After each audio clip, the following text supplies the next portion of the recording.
News at 10, coming to you live from Seoul on this Tuesday, July 24th. And I'm Shin Se-min. And these are the stories we're following at this hour. The two Koreas are at it again, this time working together to renovate the railways that straddle these separated countries. Today, they're inspecting a rundown rail line on the western coast of the peninsula. The oppressively hot heat wave we are experiencing here in South Korea pushes the mercury past 35 degrees Celsius in many parts of the country. And on top of the searing heat, uncomfortable humidity levels are making it even more difficult to get by. Another shocking health scare in China. Chinese authorities are on alert after a rabies vaccine maker was found faking records. Our starting point this morning with the latest instance of Inter-Korean cooperation that has been blossoming ever since the big Panmunjom summit in April. Now, officials from the two Koreas are conducting railways inspections north of the border on this Tuesday. Seoul's Unification Ministry says South and North Korean officials will inspect rail lines along North Korea's western coast. The authorities will check these sections between Kaesong Station and the military demarcation line and hold a meeting afterwards. Now, Seoul is sending a 15-member delegation led by the Railway Bureau Chief of the Transport Ministry, and Pyongyang is sending a 6-member delegation headed by a senior official from its Railway Ministry. Now, the move comes as Seoul and Pyongyang agreed to modernize railways in North Korea, as well as those that cut across the Inter-Korean border at their railway talks last month. And today's inspection comes after having jointly inspecting the Donghae line last Friday, which runs on the eastern coast of the Korean peninsula. And our Kim Il-sung tells us more on the meeting of the move and the future prospects for the Inter-Korean transport projects. On May 17, 2007, two trains crossed the military demarcation line that separates the two Koreas. They traveled along two railways, the Gyeonggi Line in the west and the Donghae Line in the east, in the first trial run since the Korean War. Daejin Station is the northeasternmost station in South Korea. It's about 6 kilometers from the DMZ and about 10 kilometers from the north's Gamho Station. It's one of the stops on the Donghae Line that runs to North Korea's Mount Kumgang Station. After being left empty for about a decade since train services stopped in 2008, Daejin Station could possibly see trains from North Korea coming in again. Officials from Seoul and Pyongyang have begun joint inspections into the Donghae Line and Gyeonggi Line railway sections on the North Korean side as part of the Panmunjom Declaration. Reconnecting inter-Korean transport links is also part of President Moon Jae-in's new economic roadmap, which aims to connect South Korea with the north via the Donghae Line and Gyeonggi Line and connect to Russia, China, and Europe through the Trans-Siberian Railway and Trans-China Railway. If completed, the railways would enable free movement of people and resources between the two Koreas and also cut transport times between South Korea and Europe by a third compared to sea routes. For it to succeed, however, experts say a step-by-step approach and funding is key. It's not just the railways themselves. Electricity and other infrastructure would need to be built in the north. North Korean trains are also mostly outdated and run at a speed of about 30 kilometers an hour. All this improvement requires enormous funding and years of work. With North Korea under UN sanctions, direct global financing is impossible. So in order to find sources of funding, cooperation with the global community would also be needed. Under current UN sanctions, technology transfers or direct economic projects in the north are banned. South Korea's Transport Ministry says it plans to start restoring the severed sections in the south first, like the section between Daejin and Gangneung on the Donghae Line starting later this year, as a first step towards reconnecting inter-Korean transport. Kim Il-sung, Arirang News. The future of North Korea's denuclearization could now hinge on the Trump administration's willingness to establish a permanent peace treaty that will guarantee the security of the Kim Jong-un regime. CNN reports that this is what Pyongyang is calling for to continue talks with the U.S. Our Kim Yo-sun tells us more. North Korea is reportedly insisting on signing peace treaty with the United States. Citing unnamed sources, CNN says Pyongyang will not likely proceed further with denuclearization talks if Washington is unwilling to make a, quote, bold move of replacing the armistice agreement with a permanent peace treaty that will ensure the security of the Kim Jong-un regime. This can be interpreted as Pyongyang's willingness to establish a legally binding peace treaty, which requires the approval of 2/3 of the U.S. Senate. The article also explains the North is pressuring the Trump administration to lift sanctions against the regime, believing they've been fulfilling their promises. While the North says it has taken big steps by freezing its nuclear and missile testing, destroying one of its nuclear sites, and facilitating the upcoming repatriation of U.S. service members war remains, President Trump has reportedly expressed frustration over the lack of progress in denuclearization talks with the regime. Yet President Trump has denied the report by the Washington Post on Monday that he's frustrated. He slammed the report as fake news and tweeted he's, quote, very happy with the pace of Pyongyang's denuclearization, adding that all of Asia is happy as well. Kim Hyo-sun, Arirang News. Now, despite reports emerging about the supposed lack of progress on North Korea's denuclearization, it appears Pyongyang has taken a step towards fulfilling its June 12th joint statement with the U.S. According to U.S.-based North Korea monitoring website 38 North on Monday, new commercial satellite imagery of the Sohae Satellite Launching Station, the regime's main satellite launch facility, shows the North has started dismantling key facilities. Now, they include the rocket engine rail-mounted processing building, where parts for space vehicles are assembled. And as the facilities are believed to be important parts of the regime's ICBM program, 38 North says such efforts are a significant step by North Korea.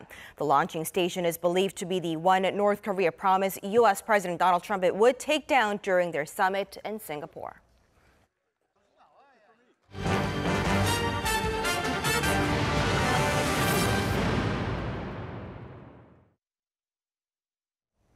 It's another hot and sticky day here in Korea. The heat wave has pushed temperatures to the high 30s today. Now, the killer weather has already claimed the lives of more than 10 people here in Korea, but still, there's no sign of the heat letting up anytime soon. Our Park Hee-jun tells us more. Koreans started their work week Monday in record-breaking heat. According to the Korea Meteorological Administration, the morning lows in Gangneung on the East Coast hit 31 degrees Celsius. That's the hottest morning since the agency was founded more than a century ago in 1907. It's also only the second time that the lows have been above 30 degrees. The first was in August 2013, when the mercury topped 30.9 degrees in the same region. Heatwave alerts were issued for almost the whole country, with highs in the mid-30s or even higher. Daegu was the hottest at 37.6 degrees, while Seoul and Gwangju saw highs of around 36 degrees. The heat has already killed 11 people this summer, the first time a heatwave death toll has reached double digits. Around 1,050 people are also reported to have been treated for heat-related illnesses, which, according to the Korea Centers for Disease Control and Prevention, is up 60% from the same period last year. The center advises people to refrain from outdoor activities in the hottest time of the day, between noon and 5 p.m., and also to stay hydrated and cool, especially those 50 or older who are most vulnerable to the heat. The severe heat has also led to a huge increase in power usage. The Ministry of Trade, Industry, and Energy reported that between 4 and 5 p.m., power demand reached 90.7 million kilowatts, surpassing the previous record of 88.2 million kilowatts set this February. That drained reserve power down to only 7.6 million kilowatts, only 8.4% of capacity. It's the first time this year that backup power has dropped to the single digits. The weather agency says we should probably brace ourselves for the next couple of weeks, as a heat wave is forecast to continue until next month. Park Hee-jun, Arirang News. And as we just heard from Hee-jun's report about the sweltering heat in Korea, but other parts of the world have had similar weather conditions. A major heat wave in Japan broke records with an all-time high of 41 degrees Celsius, leading to over 40 deaths this summer alone. And we got to check on those unfathomable weather conditions around the globe with our Lee Ji-hyun at the Weather Center. Now, Ji-hyun, while some areas are barely getting through the heat, Beijing is facing another type of extreme weather with heavy downpours. Right, Semin, good morning. While Korea and Japan are braving the severe heat this summer, China has been seeing lots of showers under the direct and indirect impact of typhoons. And the 11th typhoon of the season, Typhoon Ukong, has formed southeast of Japan a couple of days ago, but it's very unlikely that it will have an effect on the Korean peninsula. And as Semin mentioned, Asia is not the only place dealing with searing heat this year. Similar sweltering temperatures have been felt across many parts of the world, and tens of thousands of people have been hospitalized for heat-related illnesses. And back here in Korea, Seoul and Daegu could see highs in the upper 30s today, and we could possibly see more record-breaking temperatures. Now, the heat will linger through the night, and warm nights will only make the long heat wave more dangerous. And this afternoon, Seoul will get up to 37 degrees Celsius. Even Busan will top out at 34 degrees this afternoon. And we're seeing no relief from the heat, so be sure to drink plenty of water and avoid outdoor activities in the afternoon.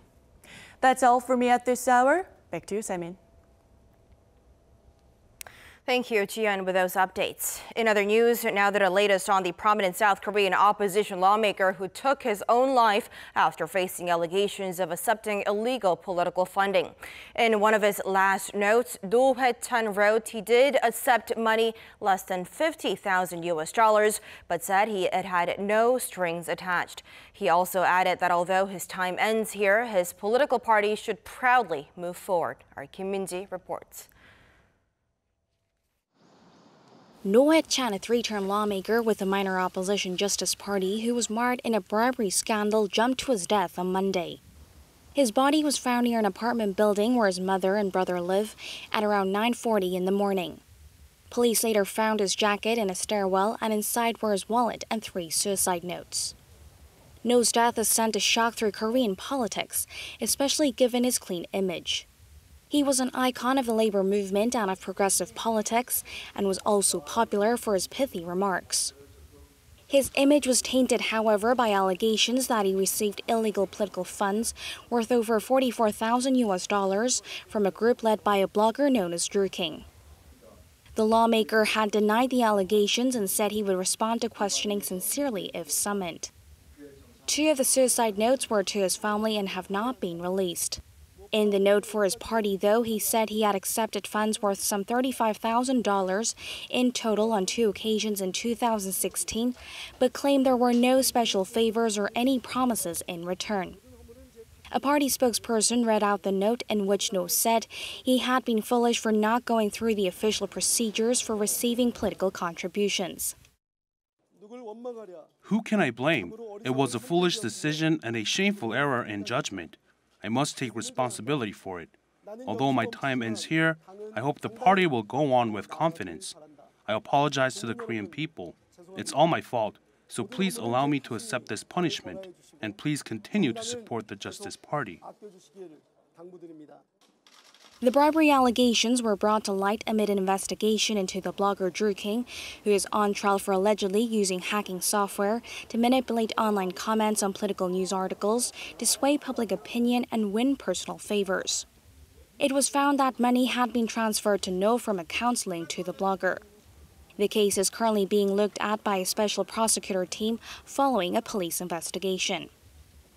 The Justice Party said it regrets that the probe has led to such devastating consequences when its original point was not Roh's finances but the manipulation scheme. The independent counsel leading the probe, Heatwave, expressed sorrow in a televised briefing and sent words of condolences to the lawmaker and his family. Roh's funeral will take place on Friday. Kim Min-ji, Arirang News. And the passing of the late lawmaker Roh Hoe-chan also resonated at the nation's top office. President Moon Jae-in on Monday took time to reflect on Roh's life, praising him for keeping the government in check from the opposite side of the political aisle. Our Cha Sang-mi tells us more. Following the sudden death of Roh Hoe-chan, a prominent opposition lawmaker who committed suicide earlier on Monday, Seoul's top office sent its condolences to the deceased. President Moon shared the news with his top aides just before he sat down for a weekly meeting. Roh Hoe-chan 의원의 사망 소식에 정말 가슴이 아프고 비통한 그런 심정입니다. 노회찬 의원은 당을 함께 하지는 않았지만 같은 시대의 정치를 하면서 우리 한국 사회를 보다 더 진보적인 그런 사회로 만들기 위해서 함께 노력을 해봤습니다. President Moon praised the late lawmaker's career, saying Roh had made big contributions to widen the political arena and played a large role in improving the dignity of political discussions with his calm words. The South Korean leader sent condolences to the late lawmaker and his family, as well as to the Justice Party, which Roh was a member of. The meeting came after the Blue House spokesperson told the press that the presidential office decided to cancel President Moon's Q&A session on Facebook Live, which had been scheduled for just before noon, following the sorrowful incident in the morning. The presidential Blue House sent a notification on Twitter that the planned reply session to a petition had been delayed, and it will be led by the president's senior communications secretary Yoon Young-chan instead on Tuesday. Cha Sang-mi, Arirang News. Staying at the nation's top office, President Moon vowed to put extra emphasis on handling issues related to the self-employed and small businesses. He is also seeking to take charge in carrying on regulatory reform. Our Moon Gun-young with more and on the plans to revitalize the economy in the second half of the year. Active communication with various players of the economy is one measure South Korean President Moon Jae-in will adopt to revitalize the economy, thereby leading sustainable growth. Speaking at a weekly meeting of his top aides on Monday, President Moon said if necessary, the president himself will meet with representatives from the enterprises, small businesses, self-employed, and the labor sector to sufficiently listen to their views, explain what needs to be explained, and ask for what needs to be requested. The government will take the lead in social dialogue to promote economic vitality. 특별히 하반기 경제 정책에서 자영업 문제를 강조하고 싶습니다. 그런 취지에서 청와대에 자영업 담당 비서관실을 신설하고 직접 현장 목소리를 듣겠습니다. Pointing out that the self-employed had been considered as part of small and medium-sized enterprises in Asia's fourth largest economy, the South Korean president said they should be regarded as an independent industry and pledged to come up with measures to support the sector in areas such as high rent prices and unfair franchise practices. The South Korean president also vowed to focus on drastic regulatory reform and acceleration of innovative growth by chairing a monthly regulatory reform meeting. 이를 통해 우리 경제의 역동성과 성장 잠재력을 제고하고자 합니다. 소득 주도 성장과 혁신 성장, 공정 경제는 함께 병행되어야 하는 것이지 선택의 문제가 아니라는 것을 다시 한번 강조합니다. Moon Gun-young, Arirang News, The Blue House. A highly controversial military document containing detailed procedures for the potential invocation of martial law, which includes diplomatic steps to gain recognition for the move from the U.S., was revealed on late Monday. Our Lee Seung-jae tells us more on what the document contains. South Korea's Defense Ministry submitted to the National Assembly's Defense Committee on Monday part of the document, which the Defense Security Command drew up early last year to delve into the possibility of invoking martial law to quell public protests if a court ruling over the fate of former President Park Geun-hye caused unrest. One of the steps mentioned in the document was to have the defense minister invite the U.S. ambassador to ensure his cooperation in seeking Washington's recognition of martial law. The document also called for the martial law commander to summon foreign military attachés to seek their support and efforts to restore social order. The document in question also called for controlling the media. It called for the submission of first newspaper editions, broadcasting scripts, periodicals, and other publications for censorship. Also, to address the possible spread of rumors, the document also contained a set of steps for shutting down internet portals and networking services that could be used for disseminating false accusations. The controversial document also includes steps to influence the National Assembly, such as a measure to prevent the legislature from calling a floor vote on a parliamentary motion for the lifting of the martial law. The case has drawn the ire of the public as critics say the use of the military to handle public protests flies in the face of democratic principles, and it could mark another case of political interference by the military. However, some conservative groups argue the military is well within its rights to draw up such measures to prepare for any scenario that could compromise national security. The military and the prosecution are forming a joint investigation team to look into whether the document was in any way illegal. Lee Seung-jae, Arirang News.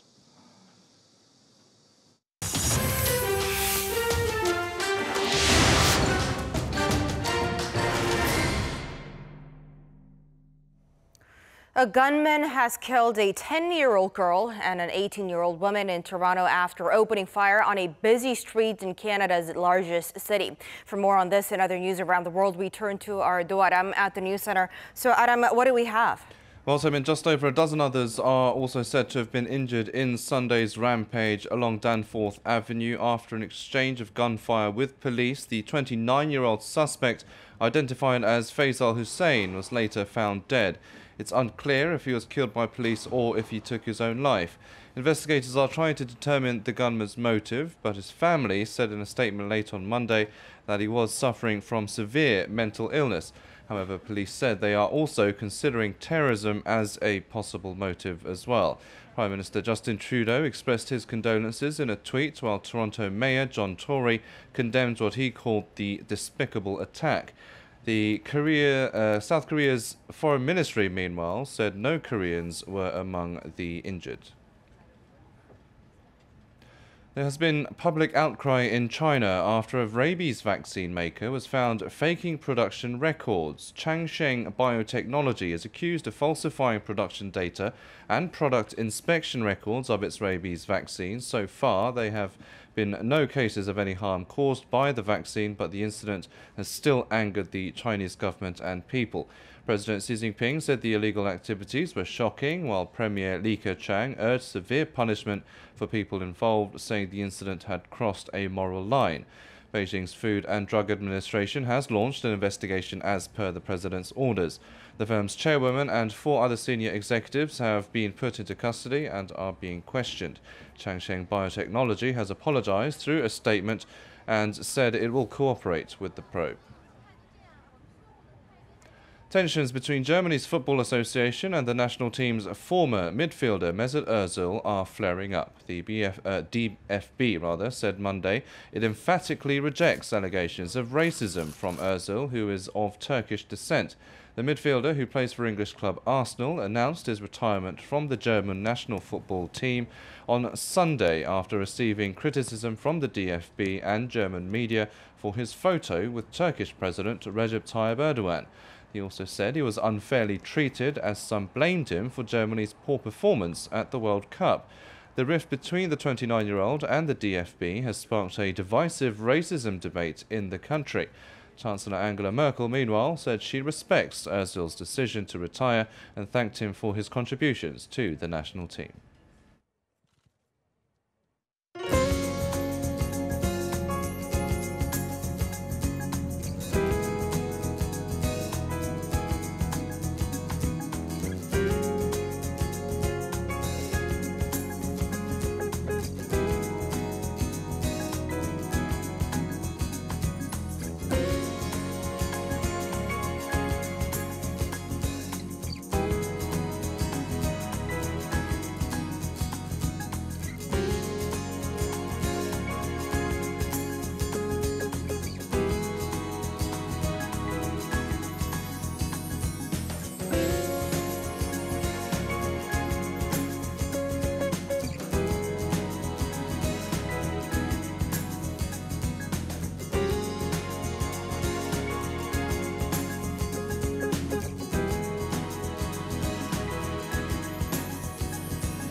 And that is it for us at the hour, but keep it tuned to Arirang News for more news updates coming up at noon Korea time. Thanks for watching and goodbye for now.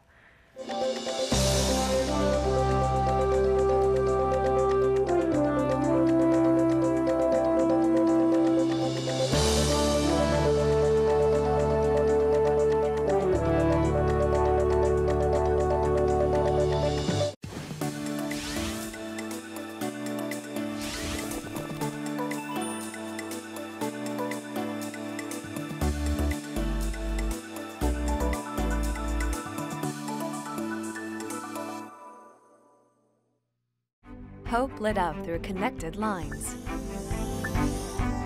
Things once unimaginable came true. And things long dreamt of, along with things that felt far-fetched, will become real one by one. An era of peace and prosperity, to make it not unfamiliar and to make it not difficult. We will work to make things happen together.